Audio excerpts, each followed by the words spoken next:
Everyone, आज discuss करेंगे liver abscess. Liver में जो पस बन जाता है, छाले बन के फूट जाते हैं जगह जगह पर, इस तरह से कोई प्रॉब्लम्स होने लगती है। इस चीज के बारे में सारी दवाइयां बताऊंगा, और पहले मैं बेसिक चीजें डिस्कस करूंगा, फिर दवाइयों के ऊपर स्विच करूंगा। गाइस ये समझना, तो आगे की दवाई आपको क्लियर होगी। देखो, लीवर एब्सिस का मतलब क्या होता है, ठीक है। यदि लीवर में यदि जो लीवर के जो टिश्यू होते हैं, जो ऊतक होते हैं, है ना, उसमें पस या मवाद बनने लगे तो इसे लीवर एब्सिस कहते हैं, ठीक है। लीवर एब्सिस का क्या मतलब है? ये जो आपका लीवर है उसके अंदर पस बनने लगे, मवाद की फॉर्मेशन होने लगती है, उसे लीवर एब्सिस के नाम से जाना जाता है। छाले भी आप कह सकते हो, ठीक है। लीवर में एक या एक से ज्यादा एब्सिस हो सकते हैं, जैसे कि यहाँ पे है तो यहाँ पे भी हो सकता है, ठीक है। जरूरी नहीं है एक ही एब्सिस होगा, एक या एक से ज्यादा लीवर एब्सिस देखने को मिल सकते हैं, ठीक है। लीवर एब्सिस बैक्टीरिया, पैरासाइट या फंगस के कारण हो सकता है। देखो, या तो कोई बैक्टीरिया कोस कर सकता है, या फंगस कोस कर सकता है, ठीक है, या पैरासाइट कोस कर सकता है, ठीक है। इनमें से कोई भी एक रीजन हो सकता है जिसकी वजह से आपको पैरासाइटिक इन्फेक्शन देखने को मिले। तो याद रखिए, लीवर जो एब्सिस होता है, लीवर एब्सिस में पस या मवाद बनने लगता है, और लीवर एब्सिस में पस या मवाद बनता है, ठीक है। लीवर में एक से ज्यादा एब्सिस हो सकते हैं, और ये एब्सिस पैरासाइट बैक्टीरिया, वायरस की, पैरासाइट बैक्टीरिया, फंगस की वजह से हो सकते हैं। इतना ध्यान रखना है। स्क्रीनशॉट लो, फिर आगे बढ़ता हूं।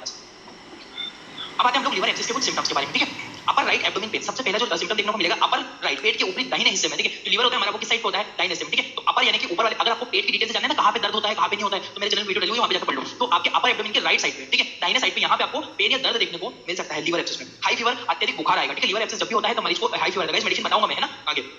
नोजिया, वोमिटिंग, बहुत ज्यादा जी मचलाना, व्यक्ति का जी मचलाएगा, वोमिटिंग उसको होगी, और फटीग, उसको थकावट भी रहेगी। ये तो कॉमन सिम्टम है। जब आपके लीवर में एब्सिस या मवाद वगैरह बनने लगेगा, तब आपको ऐसा हो सकता है, डाइजेशन वगैरह सब चीजें देखने को मिलेगी। परंतु यदि यह पस बने, ऊतक फट जाए, मतलब सॉरी, इसका थोड़ा सा यहाँ पे गलत हुआ है। इसका मतलब ये है, यदि जो ये ऊतक है ये फट जाए तो यह हृदय एवं फेफड़ों तक फैल जाते हैं और उन्हें नुकसान करते हैं। सिंपल चीजें क्या देखना है इसमें, जो आपके जो ये प्रोडक्शन हुआ है, जो आपके लीवर में पस और ये जो बने हुए हैं, यदि ये फूट गए तो ये फूट के सर्कुलेशन में जाकर पूरे आपके फुल ब्लड में फैल जाएंगे, ठीक है। ध्यान रखना आप। इससे क्या होगा? ब्रीथिंग प्रॉब्लम, आपको सांस लेने में अत्यधिक प्रॉब्लम होगी यहाँ पे, ठीक है। Whole abdominal pain, all abdominal pain यानी कि आपको पूरे पेट में दर्द देखने को मिलेगा, ठीक है। डिस्टर्ब यूरिन आउटपुट, यूरिन का जब बहुत ज्यादा सीवियर हो जाएगा, तब यूरिन का आउटपुट भी डिस्टर्ब हो जाएगा, कम निकलने लगेगी यूरिन, ठीक है। ये कब होगा? जब जो पस बना है वो फूट जाएगा, वो पूरे शरीर में यदि फेफड़ों और हृदय तक फैल गया तो ये सिम्टम देखने को मिलेगा। बाकी कॉमन सिम्टम ऊपर मैंने बताया हुआ है। स्क्रीनशॉट लो, फिर मैं आगे बढ़ता हूँ।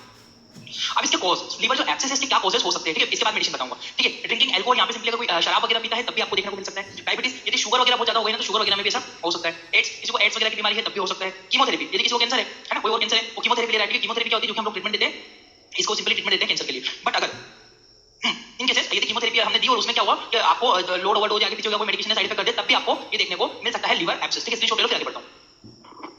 आगे बढ़ते हम लोग इसकी टेस्ट, एक टेस्ट और समझ लो हम लोग क्या, अल्ट्रासाउंड, ठीक है। अल्ट्रासाउंड करवा लो, यूएसजी करवा के पता लग जाएगा। अगर फिर भी डाउटफुल केसेस है, फिर भी आपको डाउट लग रहा है, तो सीटी स्कैन करवा लो। सीटी स्कैन में आपको क्लियरली दिख जाएगा कि लीवर एब्सिस हुआ है, ठीक है। इस तरह से यहाँ पे आप सीटी स्कैन में देख पाओगे एब्डोमेन सिटी में। स्क्रीनशॉट ले लो, फिर आगे बढ़ता हूँ। अब आती है इसकी मेडिकेशन। सबसे पहले जो स्पेशल स्पेसिफिक जो टैबलेट दी जाती है वो तो होती है मेट्रोजिल। सबसे फेमस ब्रांड है मेट्रोजिल 40 mg। मेट्रोजिल के नाम से मार्केट में बिकती है ये मेट्रोजिल। जो मेट्रो इसके अंदर जो कंपोजिशन होता है मेट्रोनिडाजोल होता है, ठीक है। मेट्रोनिडाजोल इसके अंदर कंपोजिशन पाया जाता है। डोज, आपको ये डोज कितनी मात्रा में मरीज को देना होता है, इसको सिंपली 400 mg पीडी, यानी कि दिन में 400 mg की टैबलेट सुबह और शाम को दी जाती है। ये चीज आप लोग ध्यान रखना, ठीक है। तो डोजेस में और पेशेंट के ऊपर डिपेंड रहता है उसको कितना इन्फेक्शन हुआ है, ठीक है। साइड इफेक्ट, इस मेट्रोनिडाजोल के कुछ साइड इफेक्ट देखने को मिल सकते हैं, जैसे कि नोजिया होना, यानी कि आपको जी मचलाना, वोमिटिंग, उल्टियां होना भी आपको देखने को मिलेगा। डायरिया, यानी कि दस्त लग जाना, मेटेलिक टेस्ट, माउथ में ऐसा टेस्ट आना जैसे मेटल वगैरह हो, इस तरह का आपका टेस्ट बिगड़ जाता है, मेटेलिक टेस्ट आपको देखने को मिलता है, ठीक है। तो ऐसे लीवर एब्सिस में आप मेट्रोनिडाजोल दिन में 2 बार 400 mg की गोली दे सकते हो। अब इंपॉर्टेंट चीज इसमें अब स्टार्ट होती है, क्या इसकी क्या कंपोज, मतलब ये कैसे काम करती है, ठीक है। लीवर एब्सिस में जैसे कि कोई बैक्टीरिया होगा, समझना प्लीज, वीडियो स्किप मत करना। यदि लीवर में एब्सिस हुआ है तो जो बैक्टीरिया की वजह से हुआ है, तो जो मेट्रोनिडाजोल हम मरीज को देते हैं वो अंदर जाके कैसे काम करती है, उसकी मैकेनिज्म ऑफ एक्शन क्या होती है वो समझाता हूं। देखिए, मेट्रोनिडाजोल सूक्ष्म जीव, जो भी सूक्ष्म जीव है, सूक्ष्म जीव, पैरासाइट, फंगस या बैक्टीरिया, तीनों आ जाते हैं। इन दोनों में से यदि कुछ भी हो, संक्रमण फैल रहा हो, तो जो मेट्रोनिडाजोल है उसके अंदर जाकर प्रोटीन सिंथेसिस को, जो बैक्टीरिया या फंगस या पैरासाइट, उसकी प्रोटीन सिंथेसिस को रोक देती है, और ये उनके डीएनए पर जाकर जुड़ जाती है। प्रोटीन सिंथेसिस रोकेगी, डीएनए पर जाकर जुड़ जाएगी, जिससे क्या होता है, डीएनए टूट जाता है और वह बैक्टीरिया वृद्धि नहीं कर पाता। सिंपली मैकेनिज्म है,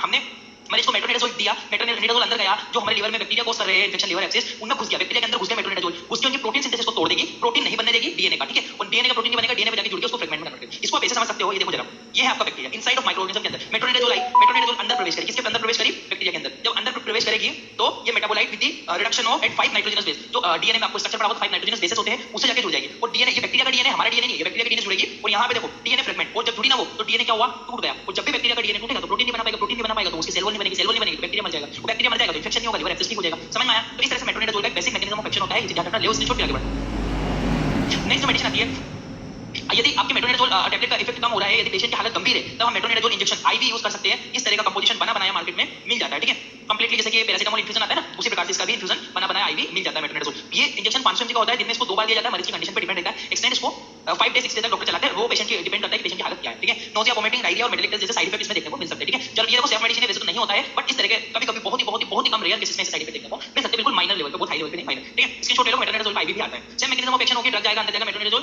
जाके उसके डीएनए को तोड़ देगा, डीएनए को तोड़ेगा, डीएनए प्रोटीन सिंथेसिस नहीं कर पाएगा और डीएनए की सेल वॉल नहीं बनाएगा, बैक्टीरिया मर जाएगा, है ना। आगे बढ़ता हूं। नेक्स्ट, अगर वो काम नहीं कर रही है, यदि पस बन रहा है, यदि ज्यादा मवाद अगर बनने लग गया है, तो हम लोग फ्लॉक्सिन के नाम से टैबलेट आते हैं, जिसके अंदर जो मेन कंपोजिशन है सिप्राफ्लॉक्सिसिन, ठीक है। सिप्राफ्लॉक्सिसिन कंपोजिशन उसके अंदर पाया जाता है। सबसे फेमस नाम है मेडिसिन का, मिल जाती है आराम से आपको ये फ्लोक्सिब के नाम से होती है। 250 mg की गोली दिन में लगभग 2 बार मरीज को दी जाती है। इसका इस्तेमाल कब करते हैं? जब मुख्य रूप से लीवर में पस बनने लगा हो, पस बन रहा हो, यदि मवाद बनने लगा हो, तब हम इसका इस्तेमाल करते हैं। नोजिया, वोमिटिंग और टेस्ट चेंज जैसे साइड इफेक्ट बहुत माइनर लेवल पे आपको देखने को मिल सकते हैं, ठीक है? जैसे कि नोजिया होना, वोमिटिंग होना और टेस्ट का बदलाव होना माउंट में, ठीक है? 200 mg की टैबलेट दिन में 2 बार मरीज को सजेस्ट की जाती है। सिप्रोफ्लॉक्सासिन कंपोजिशन है फ्लोक्सिब के नाम से मिलती है। आप देखते हैं इसका स्क्रीनशॉट ले लो, स्क्रीनशॉट ले लो, तब तक मैं आपको बताऊंगा इसका मैकेनिज्म ऑफ एक्शन। आप देखो, अभी मैंने आपको मेट्रोनिडाजोल का बताया, अब मैं बताता हूं सिप्रोफ्लॉक्सासिन कैसे काम करेगी, है ना? इसका स्क्रीनशॉट ले लो। सिप्रोफ्लॉक्सासिन सूक्ष्मजीव के अंदर जाकर अंदर चली जाती है और डीएनए में उपस्थित टोपो आइसोमेरेज और डीएनए गाइरेज की क्रिया को रोक देती है, जिससे उनकी वृद्धि नहीं हो पाती। बैक्टीरिया में हमारे अंदर भी होता है, बैक्टीरिया के अंदर भी होता है, ठीक है? हमारे डीएनए में भी टोपो आइसोमेरेज बनता है। बैक्टीरिया का जो डीएनए उसमें भी टोपो है, एक एंजाइम का नाम है टोपो आइसोमेरेज, जो कि दो काम करता है। एक तो डीएनए की मॉडलिंग को बनाता है, मजबूत बनाता है, वो खराब डीएनए को काटकर नए डीएनए को जोड़ता है। आप सिंपल भाषा में ऐसा समझ लो। तो ये जो टोपो आइसोमेरेज एंजाइम है, ये अगर काम नहीं करेगा तो खराब डीएनए बनता जाएगा और डीएनए एक तरह से खराब हो जाएगा और बैक्टीरिया मर जाएगा। तो हम क्या करेंगे? सिप्रोफ्लॉक्सासिन दे दो मरीज को। जैसे सिप्रोफ्लॉक्सासिन डिसॉल्व होकर सर्कुलेशन में गई, लिवर तक गई, तब वहां पर जाकर ये जो सिप्रोफ्लॉक्सासिन है ना, ये डीएनए जो बैक्टीरिया के अंदर घुस जाएगी। जैसे बैक्टीरिया के अंदर घुसेगी, डीएनए के पास चली जाएगी। जैसे डीएनए के पास जाएगी, वहां पे देखेगी वो एक टोपो आइसोमेरेज नाम का एक एंजाइम काम कर रहा होता है। उस टोपो आइसोमेरेज को लेके चले जाएगा, टोपो आइसोमेरेज को लेके उसको बांध देगी, मार देगी टोपो आइसोमेरेज को, उसको काम ही नहीं करने देगी। और अगर टोपो आइसोमेरेज काम नहीं करेगा या गाइरेज एंजाइम काम नहीं करेगा, तो क्या होगा? जो बैक्टीरिया है उसमें एब्नॉर्मलिटी बन जाएगी। एब्नॉर्मलिटी की वजह से बैक्टीरिया ऑस्मोटिक ब्रस्ट होता है, बैक्टीरिया फूट जाएगा, मर जाएगा बैक्टीरिया। जब बैक्टीरिया मरेगा, उसके डीएनए सिंथेसिस नहीं होगा, तो बैक्टीरिया की ग्रोथ पे कंट्रोल आएगा। उस तरह से जो वो मवाद नहीं बना पाता, ये इफेक्टिव मेडिसिन आप लोग ध्यान रखना। कभी-कभी क्या होता है, प्रोटीन सिंथेसिस मेट्रोनिडाजोल काम नहीं कर पाती, तब सिप्रोफ्लॉक्सासिन काम करती है, ठीक है? स्क्रीनशॉट ले लो, मैकेनिज्म ऑफ एक्शन बहुत इजी लैंग्वेज में बताया मैंने आपको। नेक्स्ट आती है सिप्रोफ्लॉक्सासिन की इंजेक्शन भी मार्केट में अवेलेबल है। इस तरह से बना बनाया कंपोजिशन मिलता है, सिप्रोफ्लॉक्सासिन के नाम से, जेनेरिक नाम से मार्केट में मिल जाता है, ठीक है?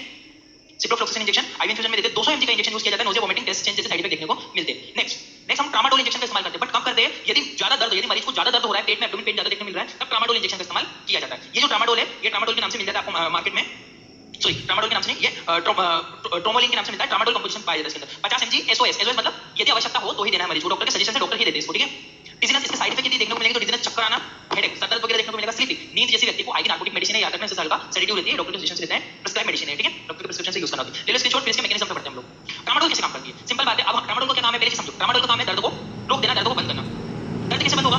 जो दर्द रिसेप्टर है ना, दर्द रिसेप्टर मतलब जो पेन रिसेप्टर है, जो दर्द को प्रोड्यूस कर रहे हैं, उनको बंद कर दो, उन पेन रिसेप्टर को रोक दो। समझ लो? जैसे कि मैकेनिज्म, ट्रामाडोल दर्द उत्पन्न करने वाले न्यूरॉन्स ट्रांसमीटर को कुछ समय के लिए बंद कर देते हैं और उससे उत्पन्न होने वाले सेरोटोनिन नामक केमिकल को भी स्टॉप, सेरोटोनिन क्या करता है? दर्द बताता है, ठीक है? सेरोटोनिन के पे भी ये बाधित कर देते हैं उसको, ठीक है? जैसे कि देखो, इसी मेडिसिन में हमने ये न्यूरोट्रांसमीटर, इधर कुछ मत देखो, मैं बता रहा हूं, देखो ये बड़ा सा है न्यूरोट्रांसमीटर, लिखा हुआ पेन ट्रांसफर, ठीक है? पेन ट्रांसफर यानी कि ये न्यूरोट्रांसमीटर न्यूरॉन से पेन आपको यहां से ना, ये जो गोल गोल बने हुए यहां से गए, ये फूटा, ये दर्द निकला, दर्द मस्तिष्क तक गया और हमें दर्द महसूस हुआ, दर्द हो रहा है, समझ लो? तो क्या हुआ? ये फूट के निकले। तो क्या करती है, यदि हमने यहाँ पे मरीज को, यदि मरीज को ट्रामाडोल दिया, तो ट्रामाडोल ने क्या करा? ये बांध दिया यहाँ पे, ये जैसे ये खुला है ना, यहाँ पे इसने पैक कर दिया। तो ये जो पेन रिसेप्टर है, ये पेन ट्रांसफर ही नहीं हो पाएंगे, ये जो दर्द है ना, ये मस्तिष्क तक जा ही नहीं पाएगा। और अगर मस्तिष्क को पता नहीं लगेगा तो हमें दर्द भी महसूस नहीं होगा। ये चीज माइंड में रखना कि एक सिंपल काम है इसका। जैसे ट्रामाडोल देते हैं, बोलते ट्रामाडोल कैसे काम करती है? ट्रामाडोल दिया, मरीज के अंदर गई और जो दर्द उत्पन्न करने वाले न्यूरॉन्स है, उनके चारों तरफ जाके बाइंड हो जाती है। वो क्या करती है? ये किसको ट्रांसफर नहीं होने देती? पेन रिसेप्टर को, जो कि दर्द उत्पन्न कर रहे हैं उनको नहीं होती, और साथ-साथ में ये सेरोटोनिन की क्रिया पे भी बाधित करती है। इसका मैकेनिज्म है बेसिक सा, याद रखना, बहुत इंपॉर्टेंट चीज है। स्क्रीनशॉट लो, फिर आगे बढ़ो।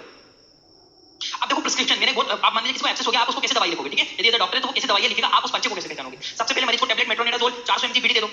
यदि इन्फेक्शन ज्यादा है, समझना, यदि इन्फेक्शन ज्यादा है तो उसको आईवी लगा दो मेट्रोनिडाजोल। यदि उससे रिलीफ नहीं मिल रहा है तो और में, यदि पस बन रहा है, सिटी में यदि पस आया है तो मेडिसिन टैबलेट में सिप्रोफ्लॉक्सासिन का 250 mg की गोली बीडी दिन में 2 बार दे दो। यदि ज्यादा पस बन रहा, बहुत ही ज्यादा पस है, तो हम क्या कर दो? टैबलेट की जगह इसको आईवी फॉर्म इंजेक्शन चला दो। सिप्रोफ्लॉक्सासिन का इंजेक्शन आता है, अभी मैंने आपको बताया था, ठीक है? उसके बाद कैप्सूल पेंटाप्रोजोल 400 mg, क्योंकि एंटीबायोटिक दे रहे हैं हम लोग तो पेट में गैस बननी स्वाभाविक बात है, ठीक है? तो हम उसको गैस रिडक्शन करने के लिए, पेट में डाइजेशन अच्छा करने के लिए 40 mg का पेंटाप्रोजोल आईवी दे सकते हैं, और चाहो तो इसका पेंटाप्रोजोल का आपको टैबलेट फॉर्म में मिल जाता है। पेंटाप्रोजोल डीएसआर देना है, प्लेन नहीं देना है, ध्यान रखना। इंजेक्शन आप ट्रामाडोल, एसओएस लिखा है मैंने, एसओएस पीछे डॉक्टर कैसे लिखते हैं? यदि आवश्यकता हो मरीज को तो एसओएस उसको ट्रामाडोल इंजेक्शन दे सकते हैं। ट्रामाडोल क्या करता है? दर्द रिसेप्टर को बांध देता है, अभी मैंने जैसे कि बताया आपको। तो गाइस, ये कुछ मेडिकल प्रिस्क्रिप्शन देता है। टैबलेट मेट्रोनिडाजोल 400 mg, यदि काम ना करे तो आईवी, वो भी काम नहीं करे तो फिर यदि पस बने तो सिप्रोफ्लॉक्सासिन टैबलेट, यदि वो काम ना करे तो फिर आईवी दे दो, और कैप्सूल पेंटाप्रोजोल कंपल्सरी देना है मरीज को। इंजेक्शन ट्रामाडोल 50 mg का इंजेक्शन, एसओएस यदि आवश्यकता हो तो देना, वैसे लोग टीडीएस भी दे देते हैं, बट आवश्यकता होने पर, जितनी ज्यादा आवश्यकता हो मरीज को, अगर ज्यादा बहुत ज्यादा सीवियर पेन हो तो इंजेक्शन दो, नहीं है कोई दिक्कत नहीं है, हम मरीज को ट्रामाडोल नाम से टैबलेट भी अवेलेबल रहती है, ट्रामाडोल के नाम से मेडिसिन दिन में 3 बार मरीज को टीडीएस दे सकते हैं। एसओएस जरूरत पड़ने पर यदि आवश्यकता हो तो मरीज को दे दो, नहीं हो, दर्द नहीं हो तो कोई इशू नहीं है। Thank you for watching guys, very important lecture. I hope guys इसमें आपको बहुत सारी चीजें